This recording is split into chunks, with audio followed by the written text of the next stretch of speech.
Hello students and welcome to another session of my online biology classes called biology simplified. मैं हूं doctor Shyamala Shah और मेरे contact details आपको दिख रहे हैं स्क्रीन पर। स्टूडेंट्स, आज हम स्टैंडर्ड 11 स्टेट टेक्स्ट बुक का excretion and osmo regulation chapter जो है वो शुरू करने जा रहे हैं। ये इसका फर्स्ट पार्ट है। जो स्टूडेंट्स अभी नए नए से ज्वाइन हुए हैं, मैं उनको बता दूं कि इसके पहले के जितने भी चैप्टर्स हैं वो सब मेरे चैनल पर अवेलेबल है। चैनल का नाम है biology simplified. Please don't forget कि आपको चैनल को मैक्सिमली सपोर्ट करना है, लाइक करना है, शेयर करना है। जो स्टूडेंट्स मुझे कॉन्स्टेंटली सपोर्ट कर रहे हैं, thank you very much. Please forget मत कीजिए कि आपको बेल आइकॉन दबा देना है सो दैट आगे के नोटिफिकेशंस आपको मिलते जाएंगे। अपने सारे फ्रेंड्स में इसको शेयर कीजिए सो दैट सब्सक्राइबर्स मेरे बढ़ते जाएंगे। अनदर थिंग स्टूडेंट्स, वीडियोस को बिल्कुल एंड तक ज़रूर देखिए बिकॉज हर एक कॉन्सेप्ट को मैंने डिटेल में एक्सप्लेन करने की कोशिश की है। अगर आपको कोई कंसेप्ट फिर भी ना समझ में आए तो प्लीज़ डू कॉन्टैक्ट मी। मेरे को कॉन्टैक्ट डिटेल्स आपको दिए हैं, आप कमेंट सेक्शन में भी कमेंट्स कर सकते हैं। Okay, another important announcement is मेरे ऑनलाइन एंड ऑफलाइन दोनों क्लासेस शुरू हो गए हैं। 9 से लेकर 12 स्टैंडर्ड तक बायो के किसी भी बोर्ड के लिए ऑलराइट। आपको अगर क्लासेस चाहिए, चाहे वो ग्रुप ट्यूशन्स हो, इंडिविजुअल हो, आप प्लीज़ मुझे कांटेक्ट ज़रूर कीजिएगा। आप देखेंगे कि आपके स्कोर में 100% इंप्रूवमेंट होगा। कॉन्सेप्ट बेस्ड टीचिंग है, जैसे आपको ऑलरेडी वीडियोस पसंद आ रहे होंगे तो उसी तरीके से उससे कहीं ज़्यादा बेटर डिटेल में 1-to-1 इंडिविजुअल ट्यूशन्स भी मैं लेती हूँ। Okay, so please do contact me for that. Classes आप चैप्टर वाइज भी ले सकते हैं, बहुत सारे मॉड्यूल्स हैं। ओनली टेस्ट सीरीज लेना है वो भी ले सकते हैं, डाउट सॉल्विंग लेना है वो भी ले सकते हैं। So please do try and contact me for that. Okay, so student चलिए शुरू करते हैं। ये चैप्टर का नाम है excretion and osmo regulation. Okay, so obviously ये जो पूरा प्रोसेस है ये प्राइमरीली हमारे यूरिनरी ट्रैक्ट और यूरिनरी सिस्टम पे फोकस करता है। ठीक है, अब बहुत सारे प्रोसेसेस जो है, केमिकल प्रोसेसेस हैं जो एक ऑर्गेनिज्म के बॉडी में होते हैं। करेक्ट, जितने भी केमिकल प्रोसेसेस या जितने भी केमिकल रिएक्शंस हैं जो एक सेल में या एक बॉडी में होते हैं, उसका अगर हम टोटल ले लें, है ना, तो उस प्रोसेस को हम बोल सकते हैं कि ये मेटाबॉलिक प्रोसेसेस हैं। ठीक है, जैसे हमने बायोमोलिक्यूल्स चैप्टर में भी देखा है स्टूडेंट्स, मेटाबॉलिज्म में है ना कैटाबॉलिज्म भी होता है। कैटाबॉलिज्म मतलब ब्रेक डाउन, है ना, और एनाबॉलिज्म भी होता है मतलब बनाना। तो कोई चीज़ अगर हम तोड़ते हैं तो वो कैटाबॉलिक प्रोसेस हो गई। जैसे जो हमने रेस्पिरेशन में किया था कि ग्लूकोज को हम ब्रेक कर रहे हैं तो वो कैटाबॉलिक प्रोसेस हो गई। वही अगर हम प्रोटीन्स को बना रहे हैं तो वो एक एनाबॉलिक प्रोसेस हो गया। ठीक है, मेटाबॉलिज्म में कई सारे बाई प्रोडक्ट्स होते हैं। बाई प्रोडक्ट्स मतलब जो चीज़ें बनती हैं। सो फॉर एग्जांपल, अगर हमें, जैसे सिंपल चीज़ है, अगर हम किचन में खाना बनाते हैं, है ना, तो सब्जी काटते हैं या कोई भी चीज़ हम यूज़ करते हैं तो उसको पूरा पूरा यूज़ नहीं करते, है ना। कुछ चीज़ें वेस्ट प्रोडक्ट्स भी होती हैं, बाई प्रोडक्ट्स होती हैं। जैसे हमने छिलका निकाल दिया या कुछ बनाते हुए कुछ एक्स्ट्रा तेल हो गया या कुछ एक्स्ट्रा हो गया, हमने निकाल दिया। तो मेटाबॉलिज्म जब होती है बॉडी में तभी भी कुछ ऐसा ही सिचुएशन तैयार होता है। मतलब कुछ चीज़ें ऐसी हैं जो हमें बनानी है, तोड़नी है, लेकिन उस प्रोसेस में दूसरा भी कुछ बन जाता है जो हो सकता है हमें तुरंत उसका कोई रिक्वायरमेंट ना हो, है ना। तो ये प्रोडक्ट्स को हम कहते हैं बाई प्रोडक्ट्स। और कुछ कुछ बाई प्रोडक्ट्स तो समझो हम यूज़ कर लें, लेकिन कुछ बाई प्रोडक्ट्स जो है ये होते हैं हार्मफुल, ये होते हैं डेंजरस, ये होते हैं टॉक्सिक, और इसीलिए हमें इनको निकालना बहुत ज़रूरी है। निकालना मतलब एलिमिनेशन करना, है ना। तो जो प्रोडक्ट्स को हमें बाहर निकालना है, एलिमिनेट करना है, और जो मेटाबॉलिज्म के बाई प्रोडक्ट्स हैं इनको हम बोलते हैं मेटाबॉलिक वेस्ट, है ना, या मेटाबॉलिक वेस्ट प्रोडक्ट। अब ये मेटाबॉलिक वेस्ट प्रोडक्ट किसी भी फॉर्म में हो सकते हैं, फ्लूइड हो सकते हैं, गैस फॉर्म हो सकते हैं, है ना, सॉलिड फॉर्म भी हो सकता है, ऑर्गेनिक हो सकता है, इनऑर्गेनिक हो सकता है। करेक्ट, तो जिस तरीके का वेस्ट है ना, उस पे निर्भर होता है कि कौन से ऑर्गन द्वारा उसको बाहर फेंका जाएगा या उसको एक्सक्रीट किया जाएगा या एलिमिनेट किया जाएगा। करेक्ट, सो एक्सक्रीशन और एक्सक्रीटरी प्रोडक्ट्स जो हैं इसको हम देख लेते हैं कि ये एग्जैक्टली क्या है। अब वेस्ट प्रोडक्ट्स या मेटाबॉलिक वेस्ट प्रोडक्ट्स को बॉडी से बाहर फेंकना, इस प्रोसेस को हम कहते हैं एक्सक्रीशन। करेक्ट है। अब जैसे डाइजेस्टिव वेस्ट है, डाइजेस्टिव वेस्ट का क्या मतलब है, आपने खाना खाया, वो आपके डाइजेस्टिव सिस्टम में चला गया, और डाइजेस्टिव सिस्टम में जो चीज़ अब्जॉर्ब नहीं हो सकी, ओके, खाने का वो पार्ट जो ब्रेक डाउन नहीं हो सकता, अब्जॉर्ब नहीं हो सकता, है ना, वो सारी चीज़ें जो है वो आपके एनस या जो आपका एक्सक्रीटरी वेस्ट होता है जिसको हम फीकल मटेरियल या स्टूल्स बोलते हैं, वो डाइजेस्टिव वेस्ट हो गया। करेक्ट है। डाइजेस्टिव वेस्ट किस चीज़ से बनती है? अनअब्जॉर्ब्ड चीज़ें, अनडाइजेस्टेड चीज़ें। फॉर एग्जाम्पल सिंपल चीज़ें, अगर आपने कोई सब्जी तरकारी खाई, उसके अंदर सेल्यूलोज है, फाइबर है ना, तो फाइबर तो हम हमारी बॉडी में डाइजेस्ट नहीं कर सकते, हमारे पास सेल्यूलेज एंजाइम नहीं है, तो वो फाइबर कहाँ जाएगा? वो आपके एक्सक्रीटरी जो वेस्ट है, जो आपका डाइजेस्टिव वेस्ट है, मतलब फीकस से या स्टूल से, है ना, उससे वो बाहर निकलेगा।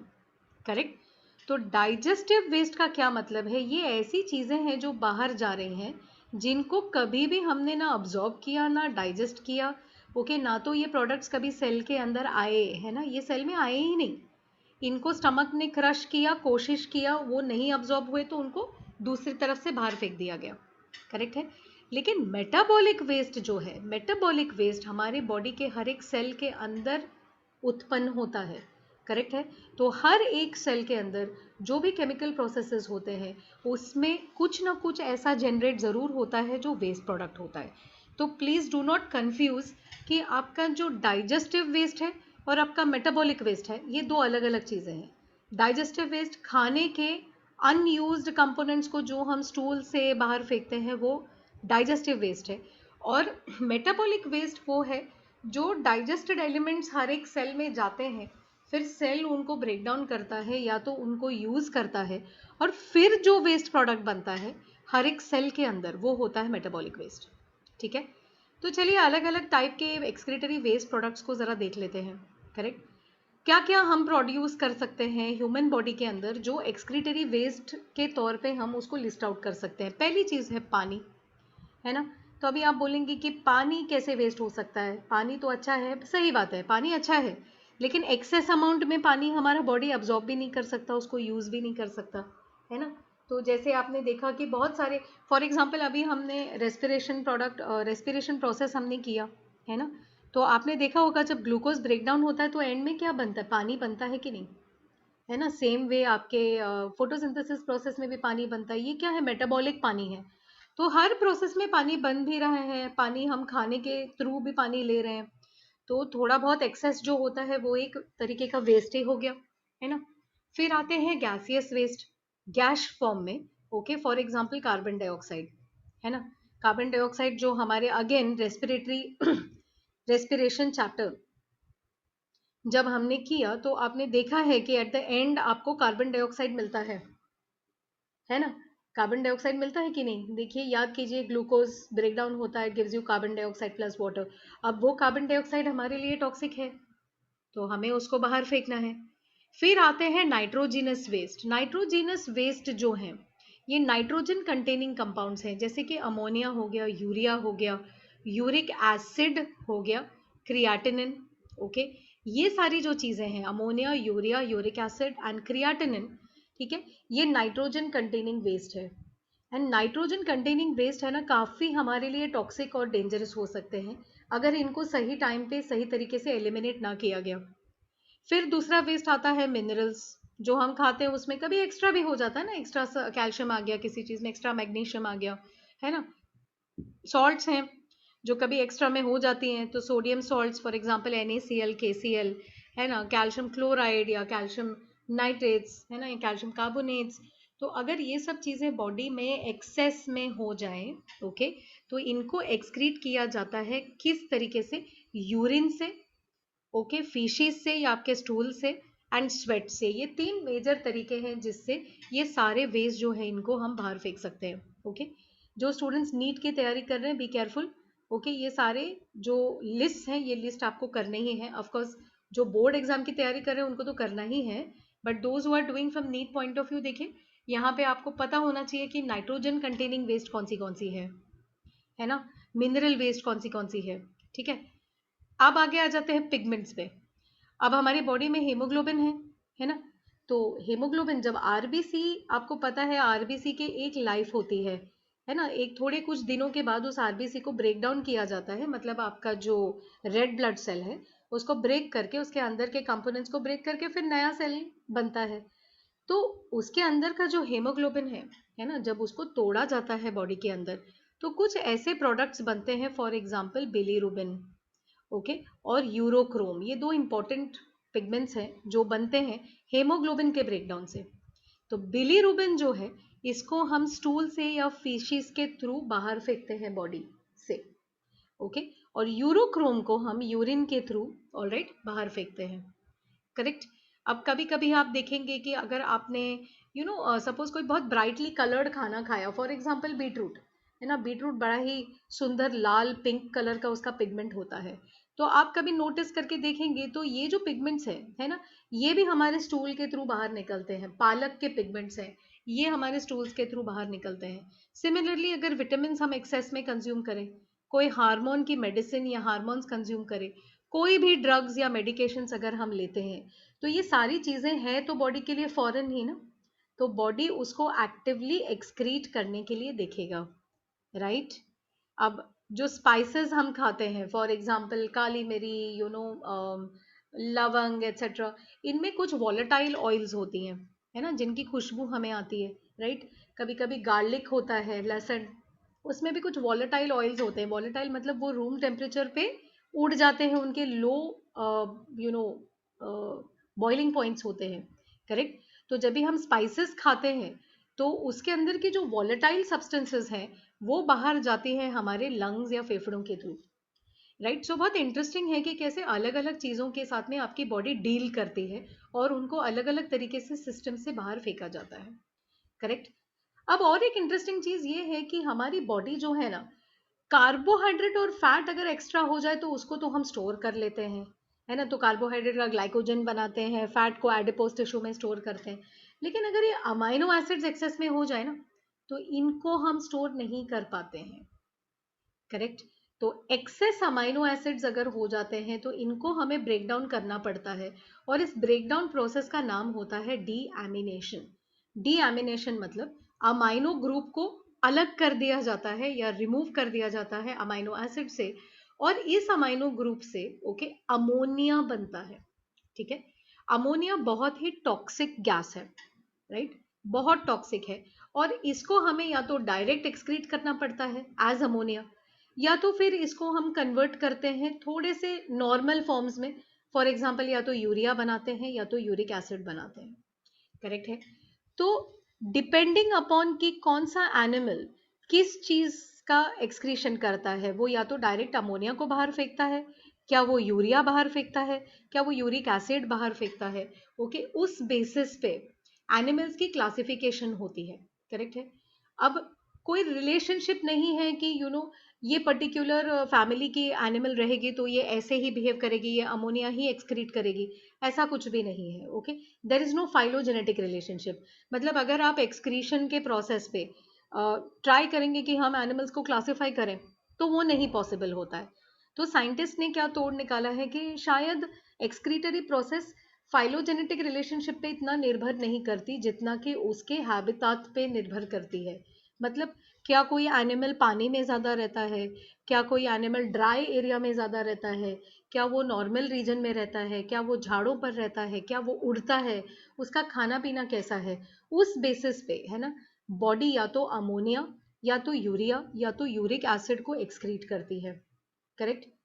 अब जैसे फ्रॉग का जो बेबी है, बेबी फ्रॉग या जिसको हम टैडपोल बोलते हैं एक्चुअली, वो मेन फ्रॉग से दिखने में भी बहुत अलग है, ये तो आपको पता है ना, मेटामॉर्फिक प्रोसेस है। तो टैडपोल जो है वो पानी में रहने के कारण पूरी तरह से पानी में रहता है और वो अमोनिया को डायरेक्ट एक्सक्रीट करता है। लेकिन जब फ्रॉग अडल्ट हो जाता है तो वो यूरिया बनाता है, यूरियोटेलिक मतलब यूरिया एक्सक्रीट करना, ठीक है। कुछ कुछ जो टर्टल्स हैं, है ना, टर्टल्स जो कछुआ, बट जो टेरेस्ट्रियल, टेरेस्ट्रियल मतलब वो लैंड पे रहने वाले कछुए हैं, वो यूरिक एसिड एक्सक्रीट करते हैं। और कुछ कुछ वैसे ही लैंड पे ही रहने वाले टर्टल्स हैं लेकिन वो एक्सक्रीट करते हैं यूरिया या तो फिर कभी अमोनिया, है ना। तो एज यू कैन सी कि कोई ऐसे फाइलोजेनेटिक या कोई लॉजिक उस तरीके से नहीं है। हाँ, मे बी उनके खाने पीने के, उनके रहन सहन के तरीके से उनकी बॉडी उस तरीके से डेवलप हो गई है, राइट। अब एनिमल्स को हम 3 ब्रॉड कैटेगरीज में डिवाइड कर सकते हैं। जो अमोनिया है वो तो समझो बनता ही है, तो हम सब में पहले अमोनिया बनेगा फिर उसका कन्वर्जन होता है। तो अमोनिया बेसिक प्रोडक्ट है डीएमिनेशन प्रोसेस का। प्लीज रिमेंबर कि ये सब जो इतना डिस्कशन हो रहा है ये अमाइनो एसिड ब्रेकडाउन का हो रहा है, है ना। तो अमाइनो एसिड को डीअमीनेट करके अमोनिया क्रिएट होगा। अमोनिया बहुत टॉक्सिक है, बहुत ही टॉक्सिक है। इसको बहुत मतलब थोड़े टाइम के लिए भी बॉडी में रखना घातक हो सकता है, तो इसे इमीडिएटली डाइल्यूट करके निकालना जरूरी है। करेक्ट। अगर मान लीजिए आपका एनिमल जो है वो पानी में नहीं रहता, या उसको पानी बहुत ज़्यादा मिलता नहीं है, कम पानी मिलता है, ज़मीन पर ज़्यादा रहता है, तो लिमिटेड एक्सेस है पानी के लिए, तो फिर कन्वर्जन टू अमोनिया करना बहुत ज़रूरी है। आई मीन अमोनिया को कन्वर्ट करना ज़रूरी हो जाता है। करेक्ट। तो पानी की अवेलेबिलिटी बहुत इंपॉर्टेंट है ये डिसाइड करने में कि एनिमल का एक्सक्रीशन किस तरीके का होगा। राइट। अभी बेस्ड ऑन दिस कौन से 3 पार्ट्स हैं? राइट। एक होता है एमोनोटेलिज्म। एमोनोटेलिज्म इजी टू अंडरस्टैंड। अगर नाइट्रोजन वेस्ट के एलिमिनेशन डायरेक्टली अमोनिया के फॉर्म में हो तो वो अमोनोटेलिज्म है ना। अमोनोटेलिज्म, अमोनिया जो है ये बेसिक है, इसीलिए अगर ये बॉडी के अंदर रहेगी तो उसका बॉडी का पीएच जो है वो अल्कलाइन हो जाएगा। एंड अभी हमें पता है कि अगर बॉडी की पीएच में या टेम्परेचर में, दोनों में अगर चेंजेस होंगे तो सारे एंजाइम्स जो है वो डिस्टर्ब हो जाएंगे, है ना। आपको पता है एंजाइम तो सेंसिटिव है, तो पीएच में चेंजेस वो बर्दाश्त नहीं कर सकता। अल्कलाइन पीएच में वो काम नहीं कर पाएगा। ये अल्कलाइन पीएच प्लाज्मा मेम्ब्रेन को भी खराब कर देगा, है ना।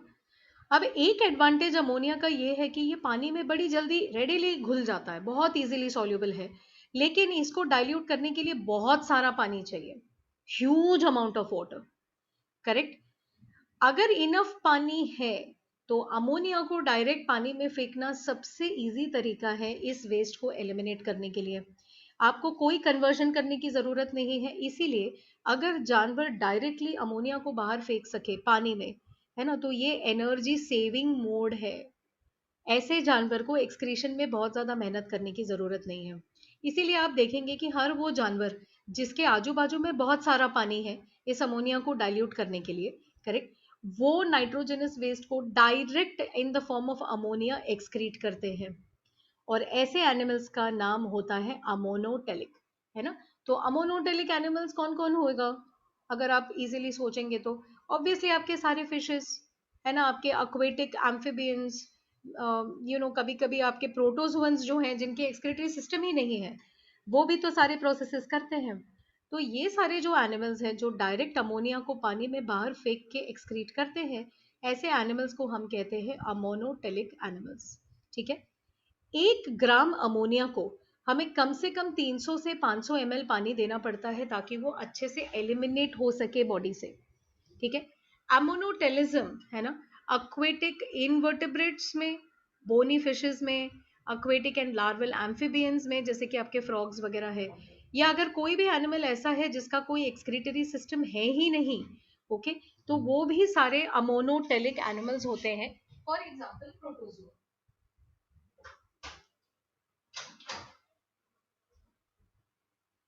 राइट। अमोनोटेलिक एनिमल्स, ओके, जो है अमोनिया को जनरल सरफेस से एक्सक्रीट करते हैं। ओके। जैसे फॉर एग्जांपल स्किन से एक्सक्रीशन हो गया, गिल से एक्सक्रीशन हो गया, या तो फिर वो किडनी से भी एक्सक्रीट कर सकते हैं। करेक्ट। तो आपको याद क्या रखना है, अमोनिया को एज अमोनिया बाहर फेंकना इजी प्रोसेस है, लेकिन बहुत सारा पानी चाहिए। 1 ग्राम अमोनिया को कम से कम 300 से 500 ml पानी चाहिए, जो बहुत बड़ा अमाउंट है। करेक्ट। तो वो काम ओनली एक्वेटिक एनिमल्स या जो पानी में रहते हैं बस वही कर पाएंगे। करेक्ट है। फिर आता है यूरियोटेलिज्म, सेकेंड फॉर्म। अब यूरियोटेलिज्म में आते हैं हम। ओके। अगर हम नाइट्रोजनस वेस्ट को in the form of urea eliminate करें, करेक्ट, सो अमोनिया तो समझिए बन ही जाएगा, ये तो हमने देख लिया है ना। तो जब भी हमने अमाइनो एसिड को डीएमिनेट किया तो उस टाइम पे हमारा अमोनिया तो बन ही गया। बट अभी हमारे पास, हम ऐसे एनिमल्स हैं जहां पे हमारे पास बहुत ज्यादा पानी नहीं है। ओके। तो ऐसे केस में जहां पे एनिमल के साथ में बहुत ज्यादा पानी नहीं है ना, तो वो क्या करेगा, वो इस अमोनिया को कन्वर्ट करेगा इनटू अ सिंपलर फॉर्म जो बहुत टॉक्सिक ना हो। For example urea. यूरिया का ये केमिकल फॉर्मूला है CONH2NH2। ओके। और यूरिया के तौर पे एलिमिनेट करने वाले जानवरों को या उस प्रोसेस को हम कहते हैं यूरियोटेलिज्म। ओके, यूरिया कम टॉक्सिक है, ओके, लेकिन वो पानी में भी कम घुलता है, right, it is less water soluble. Ammonia बहुत इजीली बहुत ज्यादा घुलता है, यूरिया थोड़ा सा लेस पानी में सॉल्युबल है, और इसके कारण हम थोड़े टाइम तक इसको बॉडी में कॉन्सेंट्रेट करके या स्टोर करके रख सकते हैं, नॉट स्टोर, लेकिन एक अमाउंट तक हम उसको रिटेन कर सकते हैं बॉडी में। ऐसा नहीं है कि जैसे ही बन गया उसको फेंकना जरूरी है। जैसे अमोनिया होता है वो जैसे ही बनता है उसको फेंकना जरूरी है, राइट, लेकिन यूरिया को हम थोड़े टाइम तक रिटेन कर सकते हैं, ठीक है। क्योंकि हम इसे रिटेन कर सकते हैं, इसे लेस पानी की जरूरत पड़ती है एलिमिनेट करने के लिए। तो एज कंपेयर टू अमोनिया, है ना, हमें 100 गुना जो है कम पानी लगता है ह्यूमन बींग्स में यूरिया को निकालने के लिए। अगर कैमल की बात करें तो उसको ऑलमोस्ट सेवरल 100 टाइम्स, मतलब हो सकता है 200-300 गुना कम पानी उसको लगे कैंगरू रैट में, शार्क में। तो ये भी यूरियोटेलिक है, इनको तो और भी कम पानी लगता है हमारे कंपैरिजन में, है ना। और ऑब्वियसली ये लेस टॉक्सिक है, पानी में कम घुलता है। इसीलिए यूरियोटेलिज्म जो है ये उन जानवरों के लिए बहुत अच्छा है जिनको पानी बचाने की जरूरत है। थोड़ा बहुत उनको पानी या तो कम मिलता है या तो एवरी टाइम पानी के एनवायरनमेंट में नहीं रहते। तो या तो वो एनिमल्स जो टेरेस्ट्रियल मतलब लैंड पर रहते हैं, जमीन पर रहते हैं, पानी उनको कंजर्व करने की जरूरत पड़ती है, या जो थोड़े से ड्राई रीजन्स में रहते हैं, बहुत नहीं लेकिन थोड़े बहुत ड्राई रीजन्स में, वो एनिमल्स में आप देखेंगे यूरियोटेलिज्म। तो हमारा जितना भी अमाइनो एसिड वेस्ट है उसका यूरिया बन के बाहर फेंका जाता है उसको, ठीक है, क्योंकि उन्हें पानी को बचाना है। अब 1 ग्राम जो है ना, NH2 को यूरिया के तौर पे बाहर फेंकने के लिए हमें ओनली 50 ml पानी की जरूरत पड़ती है। आप देख सकते हैं कितना डिफरेंस है in comparison to the ammonia part, correct. Okay, तो आपके मैमल्स हैं जो कार्टिलेजिनस फिशेस हैं, जैसे कि शार्क्स है, रेज है ना, आपके एक्वेटिक रेप्टाइल्स हैं, अडल्ट एम्फीबियंस हैं, ये सारे जो एनिमल्स हैं ये होते हैं यूरियोटेलिक, करेक्ट। ये अमोनिया को यूरिया में कन्वर्ट करते हैं, कहाँ पर, लिवर में, ठीक है। तो हमारे में भी अमोनिया टू यूरिया जो है उसको यूरिया साइकिल बोलते हैं। यूरिया साइकिल जो है वो लिवर में काम होती है, okay, which is called the urea और the ornithine cycle, correct. Krebs Henseleit cycle भी बोलते हैं। और एक मॉलिक्यूल यूरिया बनाने के लिए हमें 3 ATP मॉलिक्यूल्स का खर्च करना पड़ता है। सो देखिए, क्योंकि हम डायरेक्टली अमोनिया को बाहर नहीं फेंक सकते, हमें अमोनिया का कन्वर्जन करना पड़ता है यूरिया में, तो हमारा एनर्जी भी यूज होता है ना। याद है हमने बोला था अमोनोटेलिज्म जो है वो लेस या एनर्जी सेविंग मैकेनिज्म है, यहाँ पे एनर्जी जो है ये यूटिलाइज हो रही है, करेक्ट है। शार्क में, है ना, ज्यादा यूरिया रिटेन होता है उनके बॉडी में, ब्लड में, सो दैट उनका ब्लड जो है पानी के साथ साथ में आइसोटोनिक हो जाए। आइसोटोनिक मतलब जितना सॉल्ट कॉन्सेंट्रेशन पानी का हो उतना ही कॉन्सेंट्रेशन उनके ब्लड का भी हो, दोनों same, so that is known as isotonic, okay, दोनों का कॉन्सेंट्रेशन सेम, ब्लड का और पानी का, ठीक है। जब वो ऐसा कर लेते हैं तो क्या होता है, उनके शरीर से पानी का लॉस जो है ये नहीं होता है ना, तो एक्सोऑस्मोटिक प्रोसेस जो है ये नहीं होती, राइट, ओके। अभी आते हैं लास्ट मैकेनिज्म पे, विच इज यूरिकोटेलिज्म। यूरिकोटेलिज्म में बनता है यूरिक एसिड, जिसका फॉर्मूला यहाँ दिया गया है, ठीक है, दैट इज C5H4O3N4। ये यूरिक एसिड है। जब भी हम नाइट्रोजिनस वेस्ट को यूरिक एसिड बना करके बाहर फेंकते हैं तो इस प्रोसेस को हम कहते हैं यूरिकोटेलिज्म, ओके। यूरिक एसिड सबसे कम टॉक्सिक फॉर्म है, तो सबसे ज्यादा टॉक्सिक अमोनिया, उसके बाद लेस टॉक्सिक यूरिया, उससे भी कम टॉक्सिक जो है वो है यूरिक एसिड, है ना। कम टॉक्सिक होने के कारण बॉडी में वो काफी टाइम तक कॉन्सेंट्रेटेड फॉर्म में उसको स्टोरेज की जा सकती है, ओके। अभी कम टॉक्सिक है तो पानी में भी वो बहुत लेस घुलता है, राइट। इसीलिए 1 ग्राम यूरिक एसिड को एलिमिनेट करने के लिए हमें केवल 5 से 10 ml पानी, या तो फिर पानी की जरूरत भी नहीं पड़ती, कभी कभी हम डायरेक्ट यूरिक एसिड को बाहर फेंक सकते हैं, करेक्ट है। तो जिन जानवरों को बहुत ही पानी ज्यादा कंजर्व करने की जरूरत है, करेक्ट है, पानी मिलता नहीं या वो बहुत ड्राई एरिया में रहते हैं, करेक्ट, ऐसे जानवर जो हैं ये यूरिकोटेलिज्म फॉलो करते हैं, जहां पे अमोनिया को यूरिक एसिड में कन्वर्ट किया जाता है थ्रू अ स्पेशल पाथवे जिसको बोलते हैं हम आयनोसिनिक पाथवे। ओके, आयनोसिनिक एसिड पाथवे या आयनोसिनेट पाथवे। और ये भी लिवर में होता है, बर्ड्स के खास करके। ओके, काफी सारे बर्ड्स, कुछ कुछ इंसेक्ट्स हैं, ओके, बहुत सारे रेप्टाइल्स हैं, स्नेल्स हैं, ये सारे जो हैं यूरिकोटेलिक हैं। करेक्ट है। और बिकॉज दे आर यूरिकोटेलिक, क्योंकि उनको पानी कंजर्व करने की जरूरत पड़ती है। ठीक है। बट ये जो पूरा साइकिल है, इसको करने के लिए इन्हें बहुत ज्यादा एनर्जी का एक्सपेंस करना पड़ता है। करेक्ट है। तो आप इसमें से क्या कंपैरिजन निकाल सकते हैं? अमोनोटेलिक, यूरियोटेलिक और यूरिकोटेलिक, तीन मैकेनिज्म्स हैं जिससे वेस्ट एलिमिनेट होता है। अमोनोटेलिक में पानी ज्यादा लगता है लेकिन एनर्जी कम लगती है। यूरियोटेलिक में मीडियम अमाउंट ऑफ वाटर लगता है और एनर्जी का एक्सपेंस होता है। और यूरिकोटेलिक में सबसे कम पानी लेकिन maximum amount of energy utilise होता है। लेकिन ये है कि यूरिक एसिड जो है ये इतना टॉक्सिक नहीं है जितना कि अमोनिया। ओके, और यूरिया जो है दोनों के बीच में है। ठीक है। तो ये तो हो गया यहां तक, है ना। अब क्रिएटिनिन जो है, ठीक है, ये तो हमने बात कर ली अमाइनो एसिड रिलेटेड वेस्ट की। अब आते हैं क्रिएटिनिन। अब प्लाज्मा में, आपके ब्लड के प्लाज्मा में, है ना, जो क्रिएटिनिन कंटेंट है ये कहाँ से आता है?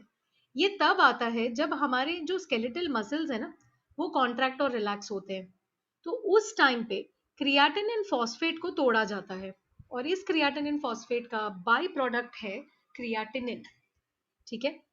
अब क्रिएटिनिन फॉस्फेट को तोड़ने से हमें हाई एनर्जी फॉस्फेट तो मिल जाता है, राइट। और ब्लड के क्रिएटिनिन लेवल्स लगभग स्टेडी रहते हैं, क्योंकि वो जितना बनता है उतना ही वो एक्सक्रीट भी होता है। फॉर एग्जाम्पल, अगर 2 मोलर्स पर आवर आप क्रिएटिनिन बनाते हैं आपके मसल के एक्सरसाइज से या कॉन्ट्रैक्शन से, तो आप 2 मोल्स पर आवर उसको एक्सक्रीट भी करते हैं यूरिन के थ्रू। करेक्ट है। तो इसका क्या मतलब हुआ स्टूडेंट्स, कि अगर सपोज किसी के ब्लड में क्रिएटिनिन की लेवल हाई है, तो इसका क्या मतलब हुआ कि कहीं ना कहीं आपका किडनी जो है वो काम सही से नहीं कर रहा है, एक्सक्रीशन नहीं हो रही है, ओनली प्रोडक्शन हो रहा है। यस और नो?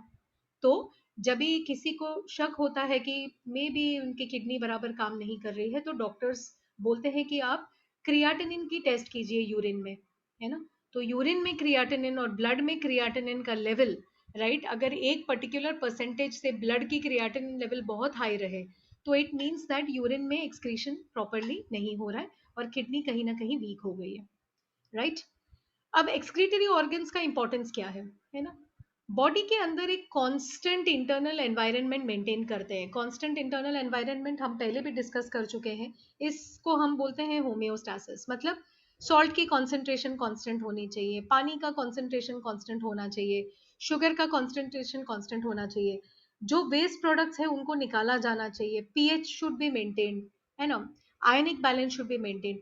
सो ये जो इंटरनल एनवायरनमेंट है जो हमेशा एक लेवल पे मेंटेन होनी चाहिए, वो कैसे होती है? क्योंकि अगर कोई चीज एक्स्ट्रा जनरेट होती है तो एक्सक्रीटरी ऑर्गन उसको बाहर भी फेंकता है ना। तो ये एक बहुत इंपॉर्टेंट एस्पेक्ट है। दूसरा एक इंपॉर्टेंट कॉन्सेप्ट होता है ऑस्मो रेगुलेशन। ऑस्मो रेगुलेशन मतलब सल्यूट का कॉन्सेंट्रेशन और पानी का संतुलन बनाए रखना, है ना। तो how much salt, how much sugar, how much K plus, how much M G, कितना कितना सल्यूट होना चाहिए, पानी कितना होना चाहिए। करेक्ट है। तो जो ब्लड की कंपोजिशन है या आपकी इंटरनल बॉडी की जो कंपोजिशन है, ये उस चीज पे नहीं निर्भर करती कि आप क्या खाते पीते हैं, बल्कि उस चीज पे निर्भर करती है कि आपके एक्सक्रीटरी ऑर्गन्स अंदर बॉडी के क्या रखते हैं और बाहर क्या फेंकते हैं। करेक्ट है। अब देखिए, जो मरीन पक्षियां हैं, जैसे फॉर एग्जांपल एल्बाट्रॉस, है ना, ये अपनी पूरी जिंदगी ओपन ओशन में सी पे निकालते हैं, है ना। जो पानी पीते हैं वो पानी में बहुत ज्यादा नमक होता है, समटाइम्स 20-30% भी नमक। तो ये इतना सॉल्ट को बर्दाश्त कैसे करते हैं और इस ऐसे ऑस्मो रेगुलेशन कैसे करते हैं कि भाई सॉल्ट बहुत ज्यादा नहीं होना चाहिए, है ना। तो इनके पास, इनके जो नाक की जो होल्स हैं, जो नॉस्ट्रल्स हैं, है ना, नासिकाएं हैं, नासिकाएं के बाजू में उनके पास एक स्पेशल ग्लैंड होती है जिसका नाम होता है सॉल्ट ग्लैंड। अब ये क्या करते हैं कि जो भी सॉल्टी पानी वो पीते हैं उसमें से वो सॉल्ट को बाहर करके वहां से नाक से बाहर निकाल देते हैं, नाक के यहाँ से। करेक्ट। वो सिक्रीट करते हैं सॉल्ट को with the help of active transport, और इस तरीके से ऑस्मोटिक बैलेंस जो है ये मेंटेन होती है। तो आप देखेंगे कि बहुत सारे मरीन एनिमल्स हैं, जैसे सी टर्टल्स हैं, है ना, या तो इग्वानास है, मरीन इग्वानास, मरीन मतलब नमकीन पानी में रहने वाले हैं ना। सो इग्वाना जो है वो एक तरीके का बड़ा लिजर्ड है, बहुत बड़ा छिपकली टाइप का एक एनिमल है। तो जो भी एनिमल्स इतने हाई सॉल्ट कॉन्सेंट्रेशन में रहते हैं, उनके पास ऐसे स्पेशल ग्लैंड्स होते हैं जिनसे सॉल्ट एक्चुअली निकाल के बाहर फेंक दिया जाता है। ठीक है। अब एनिमल्स जो हैं, ये डिपेंडिंग अपॉन कि ये अपनी ऑस्मो रेगुलेशन कैसे करते हैं, है ना, ये हो सकते हैं या तो आइसो ऑस्मोटिक। आइसो ऑस्मोटिक मतलब सराउंडिंग का पानी जितना, या सराउंडिंग का एनवायरनमेंट में जो कॉन्सेंट्रेशन है सॉल्ट का या सल्यूट का, वही कॉन्सेंट्रेशन उनकी बॉडी में भी होगा। आइसो मतलब सेम। तो जिन एनिमल की ऐसी सिचुएशन है कि उनके अंदर का और बाहर का सॉल्ट कॉन्सेंट्रेशन लगभग सिमिलर है, ओके, उनको हम बोलते हैं ऑस्मो कन्फॉर्मर। कन्फॉर्मर मतलब अग्री करना किसी चीज से। सो वो अपने एनवायरनमेंट से अग्री करते हैं। करेक्ट। अब कुछ एनिमल्स ऐसे हैं जिनका इंटरनल रेगुलेटरी मैकेनिज्म जो है वो बाहर के एनवायरनमेंट से इंडिपेंडेंट होता है। फॉर एग्जाम्पल हम, तो जैसे फॉर एग्जाम्पल अगर हम समझिए 2-3 घंटे के लिए नमकीन पानी में चले जाएं, तो हमारे बॉडी का जो सॉल्ट बैलेंस है वो चेंज नहीं होता। हमारा पीएच 7.4 ही रहेगा। हमारे अंदर जितना सॉल्ट है, NaCl है, MgCl है, उसकी मोलारिटी कांस्टेंट रहेगी। समुद्र के पानी में चाहे जितना भी नमक रहे, हमारा बॉडी अपना नमक का जो कॉन्सेंट्रेशन है उसको कांस्टेंट रखेगा। तो जो एनिमल्स अपने कॉन्सेंट्रेशन को कांस्टेंट रखते हैं वो है ऑस्मो रेगुलेटर्स। ओके। तो दो तरीके के जानवर के फॉर्म्स हैं। ऑस्मो कन्फॉर्मर्स जो अपना एनवायरनमेंट बाहर के एनवायरनमेंट के हिसाब से एडजस्ट करते हैं, और ऑस्मो रेगुलेटर्स जो हर हाल में अपने इंटरनल एनवायरनमेंट को मेंटेन करके कांस्टेंट रखते हैं। करेक्ट। अब आपके जो मरीन एनिमल्स हैं, है ना, जो सॉल्टी पानी में रहते हैं, ये मोस्टली कन्फॉर्मर्स रहते हैं। करेक्ट। तो मतलब इनका क्या जो इनका स्ट्रैटेजी होता है कि इनके बॉडी के फ्लूइड्स का और समुद्र के पानी का, है ना, ऑस्मोटिक लेवल लगभग सेम रहेगा। तो अगर समुद्र के पानी में सॉल्ट एक्स्ट्रा हो गया तो वो अपने बॉडी में भी एक्स्ट्रा सॉल्ट थोड़ा सा रिटेन करते हैं। अगर वो घूमते घूमते किसी ऐसे पानी में आ जाए जहाँ पे सडनली सॉल्ट कॉन्सेंट्रेशन कम है, तो वो थोड़ा बहुत सॉल्ट एक्सक्रीट करके अपने कॉन्सेंट्रेशन को सेम बना लेते हैं। करेक्ट। जो फ्रेश वाटर में रहते हैं, नमकीन पानी में नहीं, तो फॉर एग्जाम्पल कोई फिश है जो मीठे पानी में रहता है, तो वो अपने सॉल्ट कॉन्सेंट्रेशन को चेंज नहीं करेगा, वो बन जाएगा osmo regulator, not a conformer. ठीक है। जितने भी टेरेस्ट्रियल है, जमीन पर रहने वाले जीव हैं, ये ज्यादातर ऑस्मो रेगुलेटर्स होते हैं। फॉर एग्जाम्पल हम, है ना। अब एक चीज समझने की बात है कि जानवर चाहे कन्फॉर्मर हो या रेगुलेटर हो, है ना, ज्यादातर जानवर जो है बहुत एक नैरो रेंज में सॉल्ट की कॉन्सेंट्रेशन को टॉलरेट कर सकते हैं। करेक्ट है। नैरो रेंज मतलब क्या? आप मे बी 1 मोलर से 1.5 या 2 मोलर तक चेंज बर्दाश्त कर सकते हैं। अगर 3, 4, 5 मोलर हो गया तो नहीं कर सकते।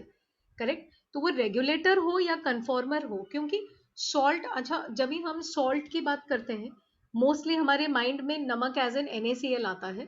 But you have to understand कि सॉल्ट जो है वो कोई भी मिनरल सॉल्ट या कोई भी सल्यूट को हम जनरल टर्म्स में सॉल्ट बोलते हैं।